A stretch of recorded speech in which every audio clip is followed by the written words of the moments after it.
अस्सलामुअलैकुम। कराची के शहरी होशियार रोज़ेदारों को लूटने के लिए डकैती की नई वारदात। नया तरीका मार्केट में आ गया।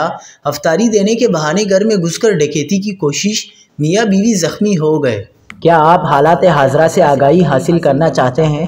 खबर के पीछे छुपे असल हकाइक जानना चाहते हैं? तो अभी सब्सक्राइब कीजिए जिलमिल पाकिस्तान को और साथ ही घंटी के निशान पर क्लिक कर दें।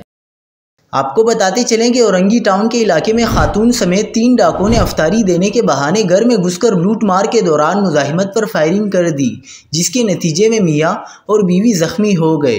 SHO औरंगी टाउन आगा असलम ने बताया कि सेक्टर 7D नसीमाबाद कुबा मस्जिद के करीब खातून समेत 3 डाकुओं ने घर में घुसकर लूटमार की कोशिश की थी।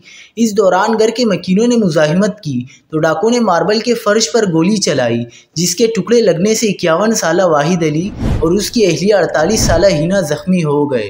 उन्होंने बताया कि जराइम पेशा अनासिर अफ्तारी से कबल घरों में घुसकर वारदात में खवातीन को इस्तेमाल कर रहे हैं, जिसमें मुलजिमा एक प्लेट में अफ्तारी देने के बहाने अफ्तार से कुछ देर कबल दरवाज़ा खटखटाती है।